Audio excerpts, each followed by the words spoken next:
I fully expected to put this game in the email section of the proceedings, and yet it became a little bit too much to put it there. Titans 31, Browns 29. Yes, that's right. The Titans win a game and get out of the email section, and Tony Pollard gets off the schneid, the biggest, the coldest stretch you've ever seen from a starting running back. I've mentioned that a ton on this show. Well, he told me to shut the hell up because Tony Pollard scores 28.1 fantasy points in this game. Chris, he had exactly 28.1 fantasy points in his previous 5 games combined. I could not believe that was true, but I looked it up. I was like, how long can I go back? How many games can I add of previously to get him close to this? And I added up the previous 5 in half PPR, and it was 28.1. Unbelievable. He had 90 yards before contact in this game, which I did not think was going to be possible against the best run defense in the NFL in Cleveland. Tony Pollard puts up the 11th most rushing yards of any running back in a single game this season. But on top of that, that's the most of any running back to face Cleveland so far. I mean, the most was Derrick Henry when the Ravens played him, and Henry only put up 103. This guy's better than Derrick Henry, apparently, when he faces Cleveland. I had no idea that was going to be the case.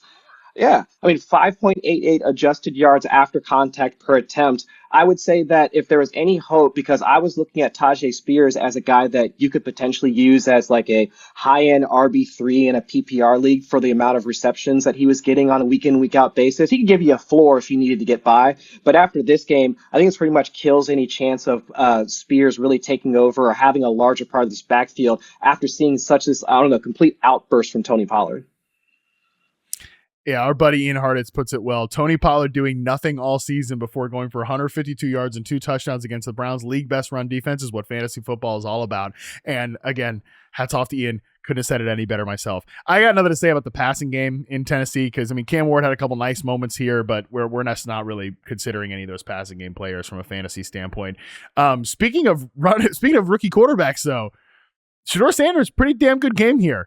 He was QB2, I believe, on the week next to Josh Allen, or at least he was in the early game slate here. Shedeur posted career highs across the board, 364 passing yards, 3 passing touchdowns, 29 rushing yards, and a rushing touchdown in the week 14 loss to the Titans. His main man was Harold Fannin, who recorded a season-high 60 yards after the catch. He now has 329 yards after catch this season, 5th most among tight ends. He's second on the team with an 85% route participation. I think we're probably not talking enough because he plays for the Browns about just what an unbelievable season Harold Fannin is having for a rookie tight end. And he's just dusted David Njoku. I mean, David Njoku he caught a touchdown in this game, actually, but he's a distant memory at this point, and Harold Fannin has been the best part of this Browns passing offense for sure. And like I said, hats off to Shedeur Sanders, who had a pretty awesome game in this one. Yeah, and a quick recap on for the Titans real quick in Cam Ward. Do you see the play? It almost looked like the Anthony Richardson play from last year where he shucked off a defender and then hucked it downfield to Alec Pierce. I think it was week 1 of last season. But Cam Ward had a similar play where Grant Delpit is hanging off of him, and Cam Ward tossed him to the ground. He didn't complete the pass, but he was able to at least throw an incomplete and not take a massive sack. But I was like, man, that was actually like a solid athletic play from Cam Ward. But flipping over to the Sanders side of it, I mean, absolutely. I mean, it was good to see it. 364 passing yards from Sanders. That's the 12th most of any starter in a single game this season. I will say, though, this is going to make I'm pouring cold water on it, and I'm just going to tell everybody that right now. So if you're a Browns fan or Sanders fan, just clip this part of the podcast or put me on mute. 238 of his 364 passing yards came after the catch. That's 65% of them. Okay, so I'm just putting that out there that's a fact. And then now we'll go to the positive parts. Harold Fannin, you already mentioned him. And David Njoku, he went down with a knee injury, I believe, after he caught that touchdown pass.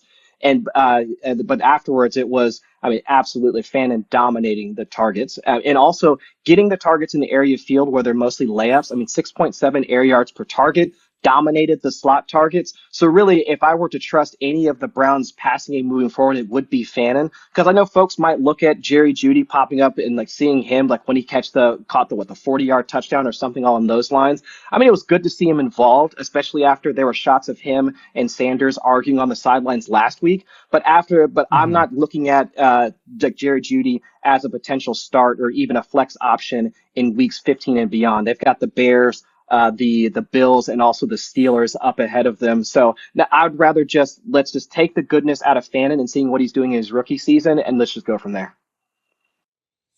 Yeah, I think that's totally fair in terms of the Jerry Jeudy fantasy stuff. I mean, obviously there's so much Shedeur Sanders weirdness on the internet. One of which is that like which Browns player or coach can we say is sabotaging Sanders? And Jerry Jeudy last week, it's like, oh, he's sabotaging Shedeur Sanders. No, bro, folks, that's just Jerry Jeudy. I don't know if you're familiar with Jerry Judy's NFL career, but a very up and down player is Jerry Jeudy. So I don't know if he's somebody I'm like rushing to trust. But yeah, there were weird reports over the weekend about the Browns are keeping Deshaun Watson on the roster next year. And, it's not just because of money. It's because he's been a real veteran leader for this young quarterback room. And I mean, shoot, I don't know what's going on behind the scenes, but that seems a little odd to me.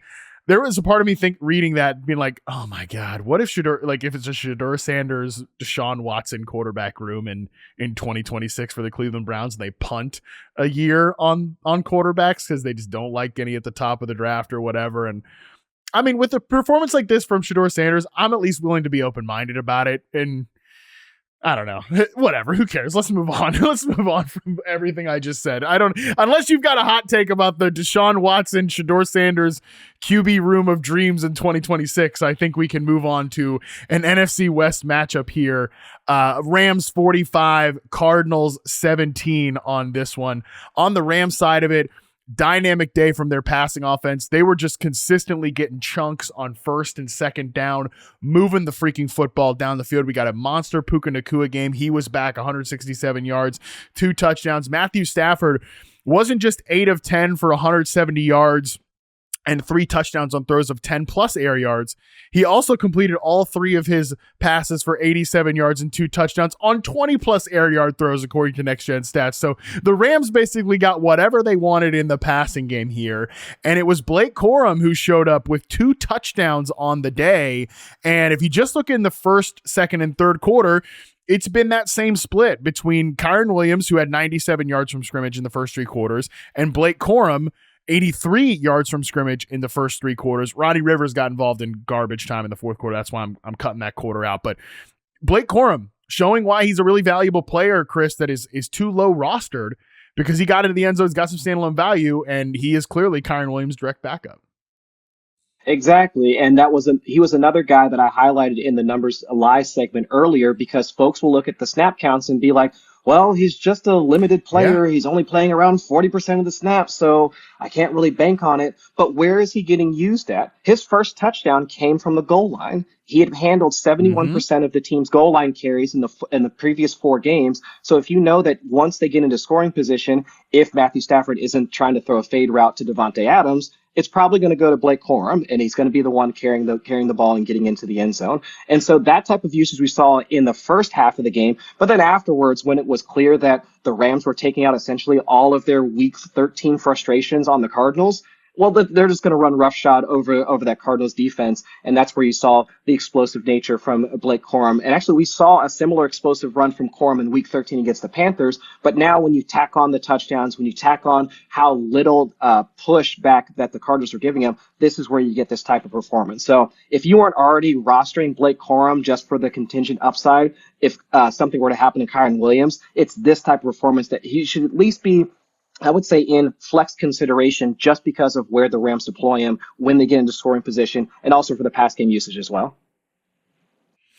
Yeah, that makes complete sense to me. Like, again, he should just absolutely be on more rosters than he is right now. He only played 36% of the snaps in the first 3 quarters, and yet he split that goal line work with Kyren Williams. So to your point, the snap count is not what matters here for Blake Corum. He's getting valuable touches. You mentioned the Cardinals did not give them any pushback. That is true, but they pulled off that scam, baby. Once again, Jacoby Brissett dropped back 50 freaking times in this game and attempted 44 passes. The scam continues, and it was another monster Michael Wilson game without Marvin Harrison Jr. Since week 11, Michael Wilson leads the NFL with 56 targets, 39 catches, and 481 receiving yards. He's got 3 games without Marvin Harrison Jr. and 1 with Marvin Harrison Jr.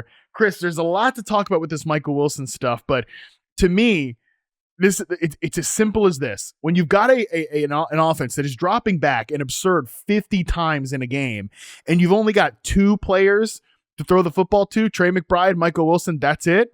This is what you get. This is what you get. And Michael Wilson's legitimately good. I mean, he is a legit good receiver. I've written him up for reception perception. People can check out the charting profile on the site. The guy is great against man press coverage. He's a real deal receiver. It's just when it's 3 guys, you're not going to get these monster consolidated target games. When it's 2, this is what you get here. And as long as Marvin Harrison's not out there, Michael Wilson needs to be in your fantasy lineup.